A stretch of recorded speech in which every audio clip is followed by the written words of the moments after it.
নমস্কাৰ সকলোকে স্বাগতম জনাইছো আসাম কেৰিয়াৰ পইণ্ট ইউটিউব চেনেলৰ অন্য এটা নতুন ভিডিঅ'লৈ বন্ধুসকল আপোনালোকৰ আগন্তুক অনুষ্ঠিত হ'ব লগা এডিআৰই গ্ৰেড 3 গ্ৰেড 4 বা আসাম পুলিচৰ যিকোনো ধৰণৰ প্ৰতিযোগিতামূলক পৰীক্ষাৰ বাবে প্ৰয়োজনীয় আসাম হিষ্ট্ৰী আজি আমি 2 নম্বৰ পাৰ্টটো লৈছো আপোনালোকে যদি ইয়াৰ আগৰ পাৰ্টটো চোৱা নাই তেনেহলে ডেসক্ৰিপচনত দিয়া লিংকৰ পৰা আপোনালোকে ইয়াৰ ফাৰ্স্ট পাৰ্টটো চাই ল'ব আজি পাৰ্টৰ প্ৰথম প্ৰশ্নটো হৈছে Who was responsible for the destruction of the Bornagar aerodrome? Bornagar বিমানবন্দৰ ধ্বংস কৰাৰ বাবে কোন দায়ী আছিল? ইয়াৰ শুদ্ধটো অপচন সি ব্ৰজনাথ শৰ্মা। বৰনগৰ বিমানবন্দৰ ধ্বংসৰ বাবে দায়ী ব্যক্তিগৰাকী আছিল ব্ৰজনাথ শৰ্মা।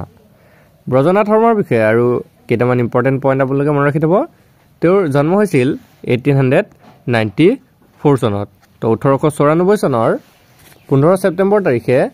বজালিত তেওঁৰ জন্ম হৈছিল আৰু তেওঁৰ মৃত্যু হৈছিল 1960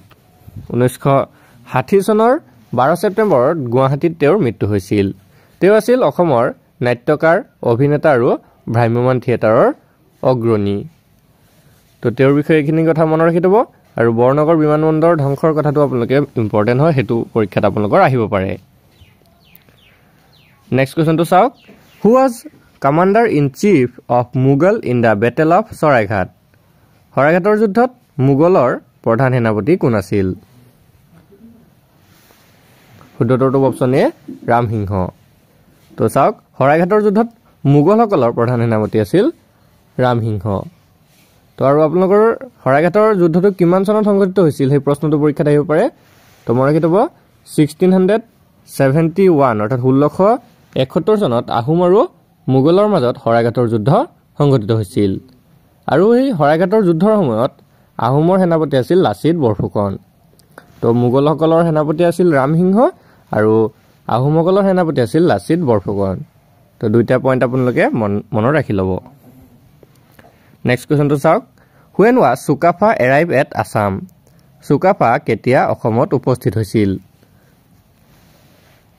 ইয়াৰে শুদ্ধটো অপচন ডি 1228 অৰ্থাৎ 1228 চনত সুকাফা অসমত উপস্থিত হৈছিল 1228 চনত টাই ৰাজকুমাৰ সুকাফাই মংমৰ পৰা পাটকাই পৰ্বত পাৰ হৈ আহি অসমৰ ব্ৰহ্মপুত্ৰ উপত্যকাত উপস্থিত হৈছিল হি আৰু সুকাফাই অসমত আহোম সাম্ৰাজ্যৰ প্ৰতিষ্ঠা কৰিছিল Next question to is who first introduced Assamese language as the language of literature? কোনে প্ৰথমে অসমীয়া ভাষাক সাহিত্যৰ ভাষা হিচাপে প্ৰৱৰ্তন কৰিছিল? শুদ্ধটো অপচন বি দুৰ্লভ নাৰায়ণ। দুৰ্লভ নাৰায়ণে অসমীয়া ভাষাটোক সাহিত্যৰ ভাষা হিচাপে প্ৰৱৰ্তন কৰিছিল। পিছৰ প্ৰশ্নটো হৈছে Whose reign is called The Golden Era in Assam. অসমত কাৰ ৰাজত্বকালক সোণালী যুগ বুলি কোৱা হয় ইয়াৰ শুদ্ধটো অপচন সি নৰনাৰায়ণ কোচ ৰজা নৰনাৰায়ণৰ ৰাজত্বকালক অসমত সোণালী যুগ বুলি কোৱা হয় মনগল নৰনাৰায়ণ কোচ ৰজা বিশ্বসিংহৰ পুত্ৰ আছিল আৰু আপোনালোকে মনত ৰাখি থব কোচ সাম্ৰাজ্য প্ৰতিষ্ঠা কৰিছিল বিশ্বসিংহই তো আপোনালোকৰ পৰীক্ষাত আহিব পাৰে যে কোচ সাম্ৰাজ্য কোনে প্ৰতিষ্ঠা কৰিছিল তো মনত ৰাখি থব বিশ্বসিংহই কোচ সাম্ৰাজ্য প্ৰতিষ্ঠা কৰিছিল নেক্সট কোৱেশ্চন তো চাওক who is the first Assamese tea planter প্ৰথম অসমীয়া চাহ ৰোপণকাৰী কোন আছিল তো এটো খুব ইম্পৰ্টেন্ট প্ৰশ্ন হয় ইয়াৰে শুদ্ধটো অপচন বি মনিৰাম দেৱান তো মনিৰাম দেৱান প্ৰথম অসমীয়া চাহ ৰোপণকাৰী ব্যক্তি আছিল তেওঁ জনপ্ৰিয়ভাৱে মনিৰাম দত্ত বৰুৱা বুলিও কোৱা হৈছিল তেওঁ যোৰহাটৰ চিনামৰাত প্ৰথমখন চাহ বাগিচা স্থাপন কৰিছিল নেক্সট কোৱেশ্চন তো চাওক হু build the famous Kamakhya temple বিখ্যাত কামাখ্যা মন্দিৰ কোনে নিৰ্মাণ কৰিছিল বনগল ৰাইট এনসাৰটো অপচন বি নৰকাসুৰ এই কামাখ্যা মন্দিৰ কালাপাহাৰে ধ্বংস কৰাৰ পিছত কোচ ৰজা নৰনাৰায়ণে পুনৰ নিৰ্মাণ কৰিছিল তো আপোনালোকৰ যদি ডাইৰেক্টলি আহে যে কামাখ্যা মন্দিৰ কোনে নিৰ্মাণ কৰিছিল তেতিয়া হৈ যাব নৰকাসুৰ আৰু যদি পৰীক্ষাত আহে যে কামাখ্যা মন্দিৰ কোনে পুনৰ নিৰ্মাণ কৰিছিল তেনেহ'লে হৈ যাব নৰনাৰায়ণ তো নৰনাৰায়ণে কামাখ্যা মন্দিৰ পুনৰ নিৰ্মাণ কৰিছিল আৰু এই মন্দিৰ নীলাচল পাহাৰত অৱস্থিত তো হেতু আপোনালোকৰ পৰীক্ষাত আহিব পাৰে তো গুটেকিটা পইণ্ট আপোনালোকে ভালদৰে নোট ডাউন কৰি ল'ব নেক্সট কোৱেশ্চনটো হৈছে who created the post Borpatra Gohain Borpatra Gohain পদটো কোনে সৃষ্টি কৰিছিল শুদ্ধটো অপচন সি সুহুংমুং আহোম স্বৰ্গদেউ সুহুংমুঙে প্ৰথম বৰপাত্ৰ গোহাঁই পদটোৰ সৃষ্টি কৰিছিল আৰু এই প্ৰথম বৰপাত্ৰ গোহাঁই পদত অধিষ্ঠিত হৈছিল কনসেং আৰু তেওঁ কনসেং বৰপাত্ৰ গোহাঁই হিচাপে পৰিচিত হৈছিল নেক্সট কোৱেশ্চনটো চাওক When was the Treaty of Yandabu signed? Yandabu সন্ধি কেতিয়া স্বাক্ষৰিত হৈছিল? Right answer to option A 1826. 1826 খ্ৰীষ্টাব্দত ইয়াণ্ডাবু সন্ধি স্বাক্ষৰিত হৈছিল। মনকল ভালদৰে মনত ৰাখিব 1826 চনৰ 24 ফেব্ৰুৱাৰী। তো 1826 চনৰ 24 ফেব্ৰুৱাৰী তাৰিখে এই ইয়াণ্ডাবু সন্ধি স্বাক্ষৰিত হৈছিল আৰু কাৰ মাজত স্বাক্ষৰিত হৈছিল হেতু মনত ৰাখিব। তো ইংৰাজ আৰু বাৰ্মিজ সৈন্যৰ মাজত এই ইয়াণ্ডাবু সন্ধি স্বাক্ষৰিত হৈছিল। নেক্সট কোৱেশ্চনটো হৈছে চাওক কি দিছে who was the founder of Koch dynasty কুচ বংশৰ প্ৰতিষ্ঠাপক কোন আছিল মই অকমান আগতে কৈ আহিছিলো এই প্ৰশ্নটোৰ উত্তৰ তো যদি আপোনালোকে মনত আছে কমেন্টত জনাওক ইয়াৰ উত্তৰটো মনগল ইয়াৰ উত্তৰটো অপচন সি বিশ্বসিংহ তো কুচ বংশ বা কুচ সাম্ৰাজ্যৰ প্ৰতিষ্ঠাপক আছিল বিশ্বসিংহ তেওঁ 1515 খ্ৰীষ্টাব্দত কুচ সাম্ৰাজ্য প্ৰতিষ্ঠা কৰিছিল মনত ৰাখিব 1515 খ্ৰীষ্টাব্দত তেওঁ কুচ সাম্ৰাজ্য প্ৰতিষ্ঠা কৰিছিল নেক্সট টু চাওক what is the old name of Dimapur ডিমাপুৰৰ পুৰণি নাম কি তো এই সকলোৱে জনাটো দৰকাৰী আনসাৰটো ইয়াৰ শুদ্ধটো অপচন বি হিডিম্বাপুৰ ডিমাপুৰৰ পুৰণি নামটো হৈছে হিডিম্বাপুৰ নেক্সট কোৱেশ্চনটো চাওক who was the greatest king of the Varman dynasty Varman বংশৰ শ্ৰেষ্ঠ ৰজা কোন আছিল ইয়াৰ শুদ্ধটো অপচন এ ভাস্কৰ বৰ্মন বৰ্মন বংশৰ শ্ৰেষ্ঠ ৰজা আছিল ভাস্কৰ বৰ্মন মনকল এটা আপোনালোকে কনফিউজ নহব তো বৰ্মন বংশৰ শ্ৰেষ্ঠ ৰজাজন হৈছে ভাস্কৰ বৰ্মন আকৌ যদি আপোনালোকৰ পৰীক্ষাত আহে যে বৰ্মন বংশৰ প্ৰতিষ্ঠাপক কোন আছিল তো বৰ্মন বংশৰ প্ৰতিষ্ঠাপক আছিল পুষ্য বৰ্মন তো পুষ্য বৰ্মন হৈছে প্ৰতিষ্ঠাপক আৰু ভাস্কৰ বৰ্মন হৈছে শ্ৰেষ্ঠ ৰজা ঠিক আছে তো বৰ্মন বংশৰ প্ৰতিষ্ঠাপক হৈছে পুষ্য বৰ্মন আৰু বৰ্মন বংশৰ শ্ৰেষ্ঠ ৰজাজন হৈছে ভাস্কৰ বৰ্মন ইয়াৰ লগতে মনত ৰাখিব বৰ্মন বংশৰ অন্তিম তথা শ্ৰেষ্ঠ শাসকজন আছিল কুমাৰ ভাস্কৰ বৰ্মন আৰু তেওঁৰ শাসনকালতে চীনা পৰিব্ৰাজক বা চীনা ভ্ৰমণকাৰী হিউৱেন চাং অসম ভ্ৰমণ কৰিবলৈ আহিছিল তো ভাস্কৰ বৰ্মনৰ ৰাজত্বকালতে বা তেওঁৰ যেতিয়া শাসন কৰি আছিল সেই সময়তে চীনৰ পৰা হিউৱেন চাং নামৰ এজন পৰিব্ৰাজক অসমলৈ ভ্ৰমণ কৰিবলৈ আহিছিল নেক্সট কোৱেশ্চনটো চাওক কি দিছে who was given the Shiromani title by Durlabh Narayan দুৰ্লভ নাৰায়ণে কাক শিৰোমণি বা শিৰোমণি উপাধি দিছিল শুদ্ধটো অপচন বি চণ্ডীবৰ তো চণ্ডীবৰ শংকৰদেৱৰ ককা দেউতাৰ নাম আছিল তো চণ্ডীবৰক দুৰ্লভ নাৰায়ণে শিৰোমণি উপাধি দিছিল নেক্সট কোৱেশ্চনটো হৈছে where did Amrit construct his capital অমৃতই নিজৰ ৰাজধানী ক'ত নিৰ্মাণ কৰিছিল শুদ্ধটো অপচন বি বৈদ্যগড় অৰিমত্তই বৈদ্যগড়ত নিজৰ ৰাজধানী স্থাপন কৰিছিল বা নিৰ্মাণ কৰিছিল তাৰ তেওঁৰ ৰাজধানী কামৰূপৰ বেতনৰ ওচৰৰ বৈদ্যগড়ত আছিল বুলি কোৱা হয় নেক্সট কোৱেশ্চনটো হৈছে who was the minister of king Nilambar Nilambar ৰজাৰ মন্ত্ৰী কোন আছিল ইয়াৰ শুদ্ধটো অপচন সি সচিপত্ৰ নীলাম্বৰ ৰজাৰ মন্ত্ৰী আছিল সচিপত্ৰ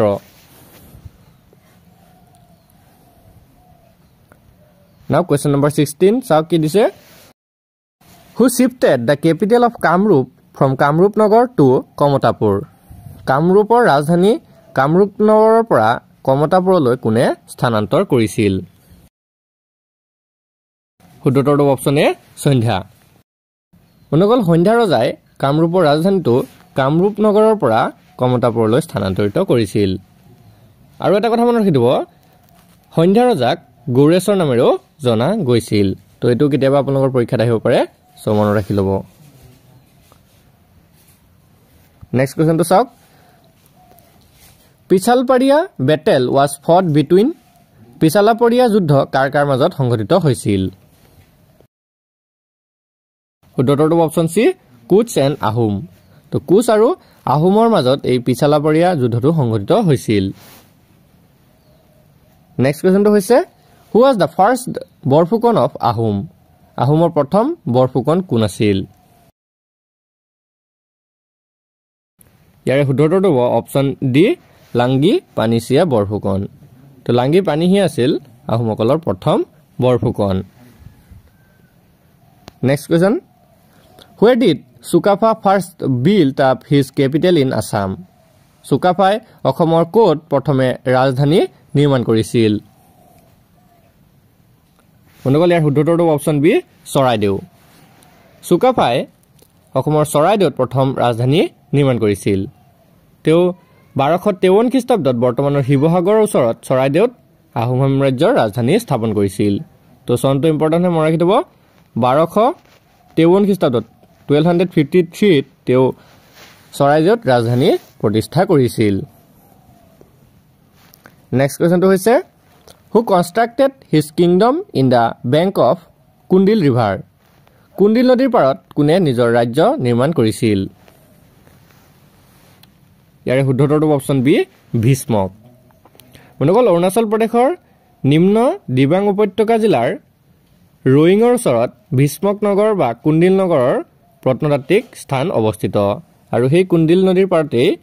ভীষ্মক ৰজাই তেওঁৰ সাম্ৰাজ্য বা ৰাজ্য নিৰ্মাণ কৰিছিল নেক্সট কোৱেশ্চনটো হৈছে who created the post Burhagohain Burhagohain পদটো কোনে সৃষ্টি কৰিছিল ৰাইট এনসাৰটো অপচন এ চুকাফা আহোম স্বৰ্গদেউ চুকাফাই বুঢ়াগোহাঁই পদটোৰ সৃষ্টি কৰিছিল নেক্সট কোৱেশ্চনটো হৈছে who created the post of Sadiyakhowa Gohain Sadiyakhowa Gohain পদটো কোনে সৃষ্টি কৰিছিল ৰাইট এনসাৰটো অপচন বি সুহুংমুং আহোম স্বৰ্গদেউ সুহুংমুঙে সদিয়াখোৱা গোহাঁই পদটোৰ সৃষ্টি কৰিছিল নেক্সট কোৱেশ্চনটো হৈছে হু ৱাজ হৰিয়া মণ্ডল বা হাৰিয়া মণ্ডল কোন আছিল ইয়াৰ ৰাইট এনসাৰটো option A the pioneer of Koch dynasty Haria Mandal Koch বংশৰ অগ্ৰগামী আছিল বন্ধুসকল ইয়াতে আপোনালোকক এটা ইম্পৰ্টেণ্ট কথা জনাই থওঁ যদি আপোনালোকে এডিআৰই পৰীক্ষাৰ বাবে আৰু ভালদৰে প্ৰস্তুতি চলাব বিচাৰে তেন্তে আপোনালোকৰ বাবে খুবেই ইম্পৰ্টেণ্ট পিডিএফ কিছুমান আমি তৈয়াৰ কৰিছো এই পিডিএফ সমূহত এক্সামৰ বাবে প্ৰয়োজনীয় সকলোবোৰ সাবজেক্ট পাই যাব মেথছ আৰু ৰিজনিং সলভ কৰা পাব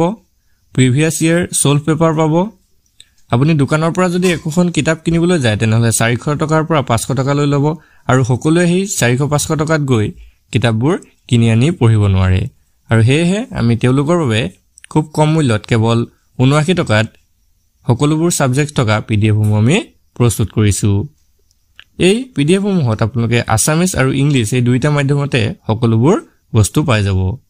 তো যদি কাৰোবাৰ প্ৰয়োজন হয় তেনেহলে আপোনালোকৰ স্ক্ৰিনত থকা নাম্বাৰটোত আমাক হোৱাটছআপ কৰি এই পিডিএফ সমূহ লৈ ল'ব পাৰিব তো বলক এতিয়া আমি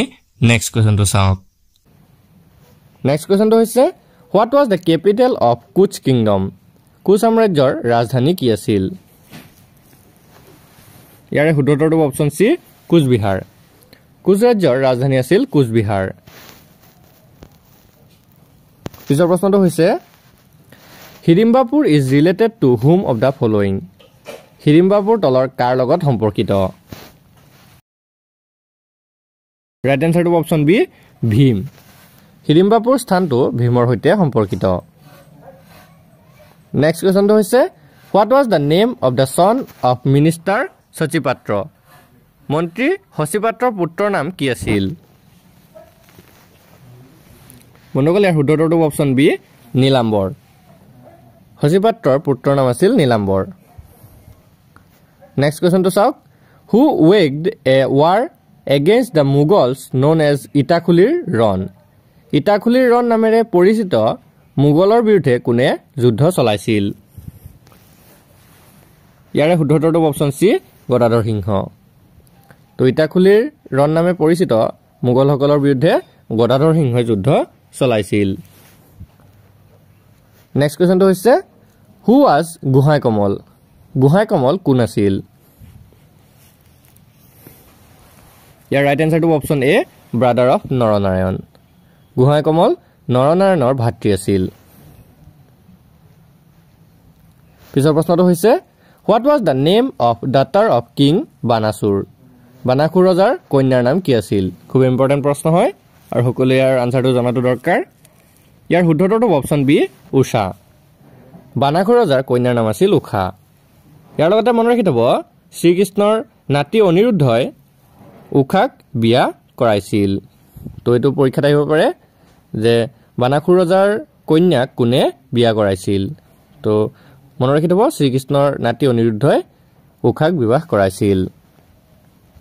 বন্ধুসকল আজি পাৰ্টৰ শেষৰ কুৱেশ্যনটো হৈছে in which of the following town of Assam Mahabhairab temple is situated অসমৰ তলৰ কোনখন চহৰত মহাভৈৰৱ মন্দিৰ অৱস্থিত ইয়াৰে শুদ্ধ উত্তৰটো অপচন সি তেজপুৰ অসমৰ তেজপুৰ চহৰখনত মহাভৈৰৱ মন্দিৰ অৱস্থিত বন্ধুসকল আজি ভিডিঅ'টো আপোনালোকৰ বাবে ইনফৰ্মেটিভ হলে ভিডিঅ'টো এটা লাইক কৰি দিব আৰু ইয়াৰ নেক্সট পাৰ্টসমূহ পাই থাকিবলৈ আমাৰ চেনেলটো সাবস্ক্ৰাইব কৰি ল'ব আৰু কাষতে থকা বেল আইকনটো দবাই দিব ধন্যবাদ